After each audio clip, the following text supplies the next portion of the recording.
water, I do see a saddle-billed stork, named for the yellow saddle shape on their bill. They do not have a bird song. When they want to communicate with each other, they actually will chatter their bill as if they're shivering. Behind that bush up on the right, it's a little hard to see, and that is by design. There is a greater hoodoo. That tan coat helps it hide among bushes, especially in sunlight.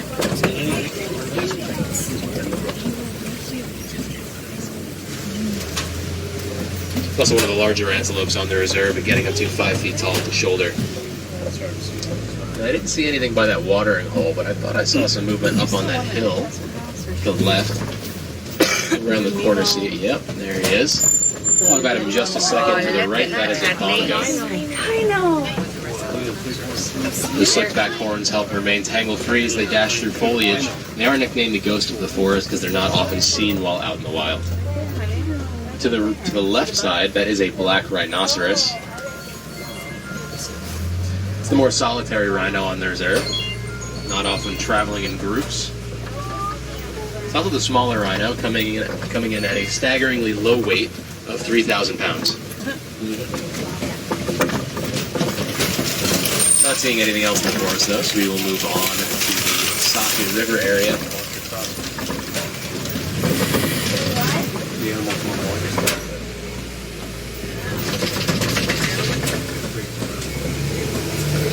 Animals by the river may also be hard to spot, not because of camouflage, but because they're semi-aquatic.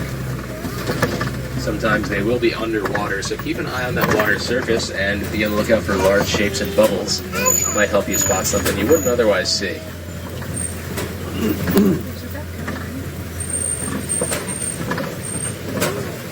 Down by the water there, the white big birds, those are pink-backed pelicans.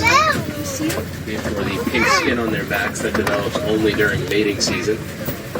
They are colonial nesters. Up to 500 individuals can be a part of one colony. This water to the left is quite murky. It'll be pretty hard to spot things down there. We'll take a sharp eye.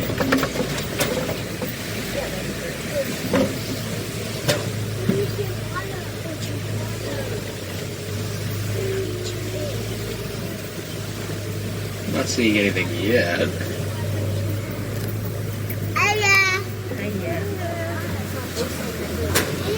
Down there I see a Nile hippopotamus. 2 actually. 3. They can weigh as much as a car each. A group of them is called a bloat. And they can swim, but they prefer not to. They actually like to walk along the riverbed. Now, be on the lookout for Nile crocodiles as we cross this bridge. They do like to hang out around here too.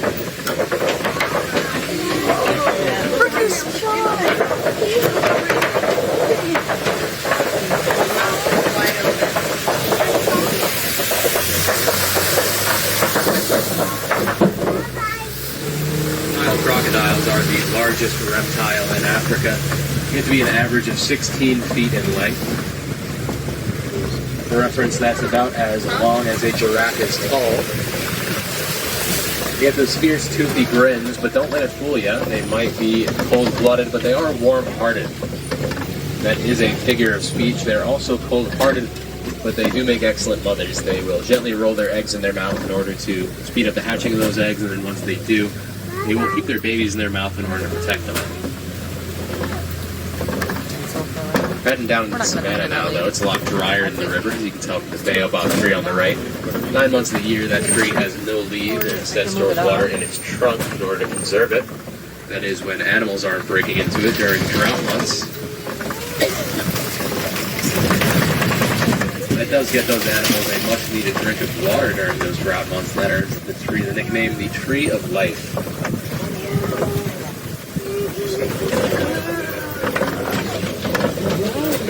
Savannah is also a lot more open than both the forest and the river. So animals are going to have a harder time hiding and using camouflage here. They need to rely on other strategies like size of speed or strength in numbers. Not saying anything yet, so they are making a liar out of me as far as the no hiding thing goes, but it can be a combination of strategies. It's just ill-advised for hiding to be the main one. There's not many places to hide out here.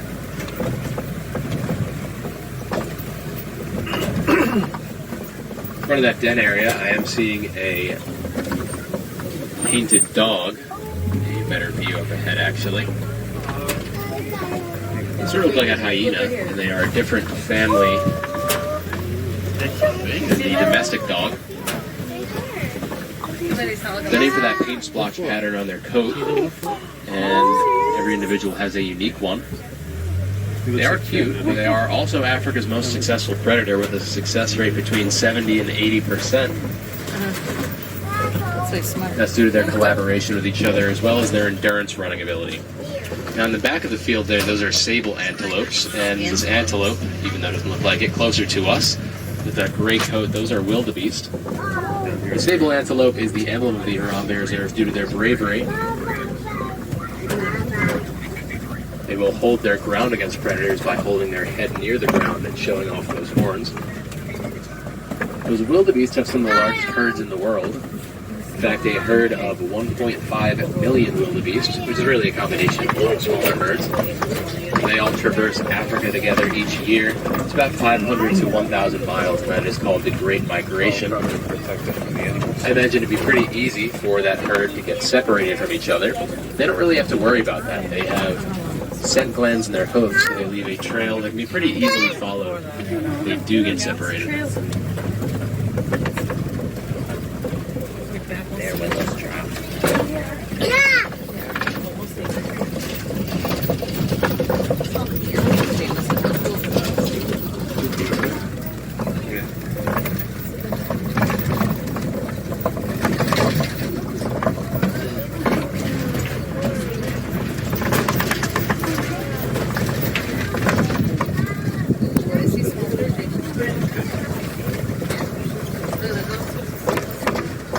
Along that tree line to the right, those are springbok. They're one of these smaller antelope species, though to compensate, they can get up to 55 miles per hour. That's pretty fast. They can jump quite high and quite far, and when nervous or excited, they'll do so repeatedly in a behavior called pronking. Ooh, wait till you see these things. And to the right side, I got a couple things. Closer to the truck, those are Ankoli cattle, and behind it are some Maasai giraffe. That is a young one back there. When they're first born, they are already 6 feet tall, but they can grow to be up to 20 feet tall. As far as those Ankoli cattle, these both have those big horns that can have 6 to 8 feet between them. Those horns probably aren't as heavy as they look, as they're partially hollow with a honeycomb-like pattern in the middle, which they're going to pump their blood through in order to cool their blood down and maintain their body temperature. A group of giraffes is called a tower. I bet you didn't know that, did you? They have those prehensile tongues I mentioned with the okapi. Difference being theirs is about as long as the adult human forearm. In addition to grabbing food, those tongues are going to be used to clean their faces, including their eyes, ears, and nose. Not necessarily in that order. That is so cool. That's bumpy. Oh gosh, it's Preston and Jameson's side. They don't even care. We're headed into elephant territory. You can tell from this collapsed tree here. Only one thing is large and strong enough to topple. When they're around, they're not exactly subtle. So we'll see if they are around. On that left side, though, that is a mandrill. It's the largest species of monkey in the world. They get... Well, you can tell they're monkeys and not apes, because they have tails while apes do not. They got those colorful faces and rear ends, and they're actually one of the only monkey species that will bare their teeth as a greeting. For most other monkeys, that is a warning.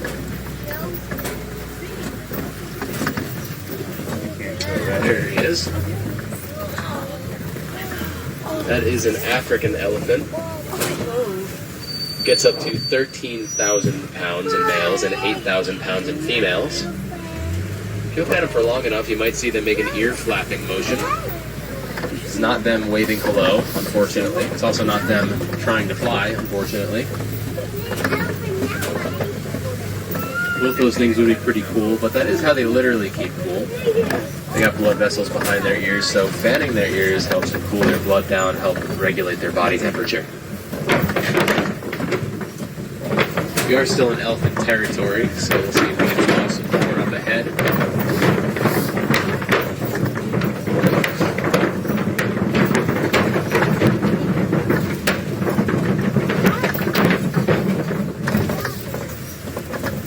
This rock wall on the right, though, does have some red clay on it.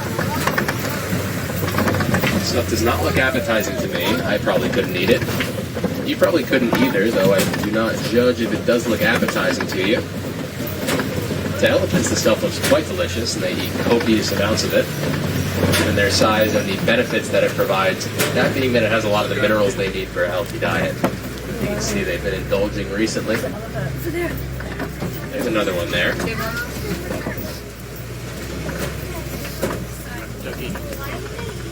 Yeah. Elephants are unfortunately threatened. This is due to human activity as they have no natural predators. One of those activities that we do is coltan mining. Coltan is found in our phones, laptops, anything that has a screen and is needed to make those things. The mining for that destroys the elephant habitat.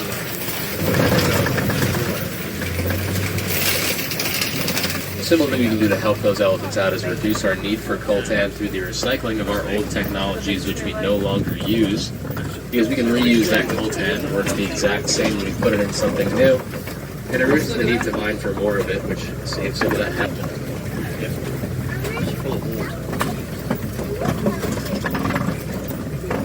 Do you get it? Not good.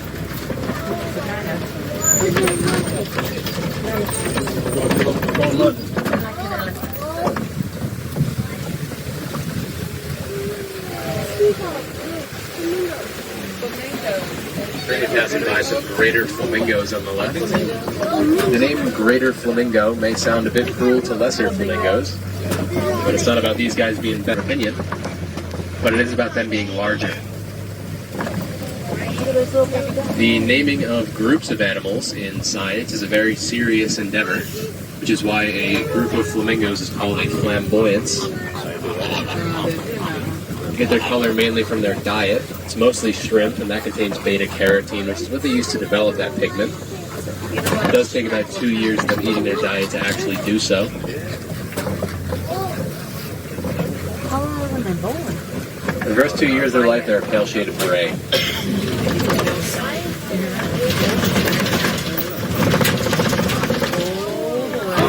Now, as we enter the eastern savanna, these are white rhinos. They're the larger rhino on the reserve, getting between 4,000 and 6,000 pounds. They're also the more social rhino, clearly. They frequently travel around in groups called crashes. It's not because they crash into other things, though it is because they crash into each other. They have pretty poor eyesight, so when they're traveling around in their groups, they often crash into each other. They can't see each other. What you see that one doing is covering itself in mud. They have pretty sensitive skin, so that mud will act like sunscreen. It's also pretty good at soothing bug bites. Not that I recommend you guys do it. He sits in the back there. He's in the shade. It is by design that they're so hard to spot. There's another one moving up to the left there, a little easier to see. But it is by design that they're not easy to spot. They're daytime hunters, so those spots will act like camouflage. And the black marks under their eyes actually help to draw the sun's glare and help them see their prey better. You probably know cheetahs run quite fast, but what you might not know is they have heavy tails. And while they're running at their incredible speeds, they will use that tail as a counterweight in order to make sharp turns. Works a lot like a boat rudder. We're still in big cat country. You can tell from these copy rocks up here. Big cats will make this their home and use to get a bird's eye view of potential prey.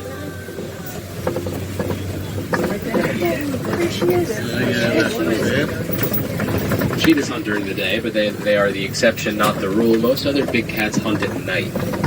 If we do see any, my guess is they'll be sleeping. I've been surprised before, though. I actually am seeing one sleeping right now. On that left side is a lion. Sleeping. Oh, yeah, There she is. Look, she's climbing way up there. And on top there. The one closer to the truck is the male, and the one on top is the female. She's standing up. The male has that mane while the female does not. Look at her. Lions live together in family units called prides, composed of one male, multiple females, and all their cubs. Come nighttime, it is the females that will go out hunting, while the males will stay back to protect those cubs. Though if there are no cubs to protect, the male can also go out hunting with the females. In adulthood, the roar of a lion can be heard from 5 miles away.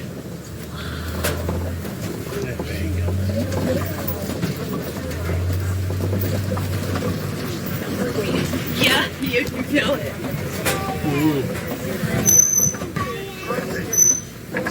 Here's that up ahead. On the left side, if you see those holes on the rock face, they're made by those guys on the left there, those warthogs.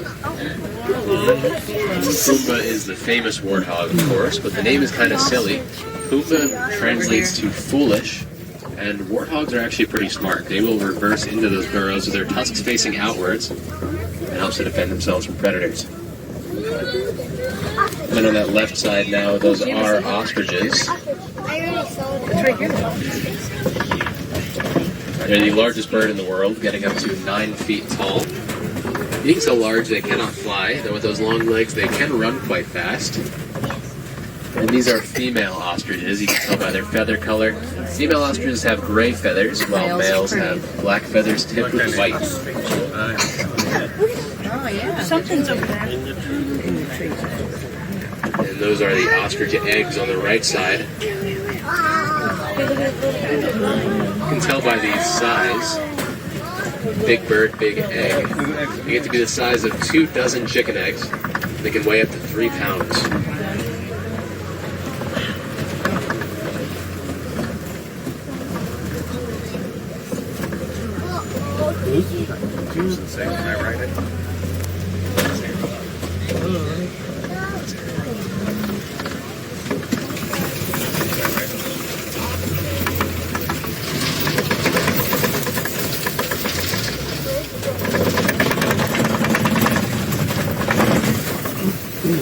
We're out of the savannah now, and in the Magadi Glen, where the warden has set up a goat farm. You can see them right by that building there. Those are Nigerian dwarf goats. And that is the size they reach in adulthood, which is what allows this farm to be so small yet so productive. They are a dairy breed that produces a sweet, nutritious milk.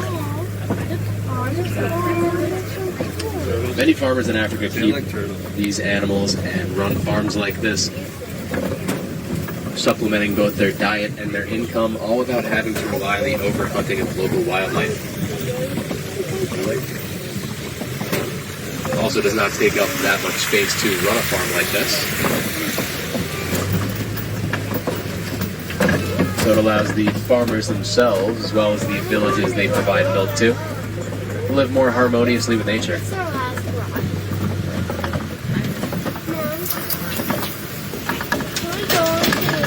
And that is our ultimate goal here at Harambe as well, to live harmoniously with nature and inspire you guys to do the same thing. I hope seeing and learning about these animals has done just that. You don't have to own a goat farm to do it, but do not let me stop you. It's only a 15-minute wait. There are simpler ways, however. You could learn and talk about your favorite animals. The more people that know about them and their struggles, the better. You could recycle, as I mentioned, with the elephants, the coltan mining. Lots of different types of recycling can benefit lots of different types of animals. Or you get involved with a non-profit group, many of which need help protecting the animal species they represent. One such group is the Disney Conservation Fund, though there are plenty others if there is a particular animal species you feel passionate about protecting. If you're looking to see more animals while you're here today, I can recommend the Gorilla Falls Trail. It's going to be right along your exit path. As I drop you guys off in just a moment here. Take those meerkats, naked mole rats, and hippos from an underwater viewing platform. Get a look at that underwater walk that I mentioned. Or you can take the train to Rafiki's Planet Watch if you want to get more hands-on with the domesticated animal species in a petting zoo. That does include those Nigerian dwarf goats that we just saw.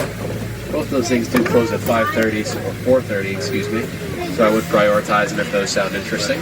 Otherwise, I hope you guys enjoyed the safari and I hope you learned something today. My name is Paul, and I've been your safari guide. Here in Iran, we do not like to say goodbye as it is too sad and too final.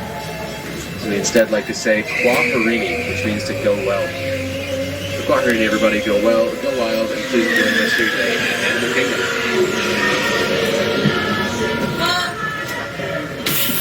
Alrighty guys, please watch that right side. Those hands, arms, feet, and legs, those are opening.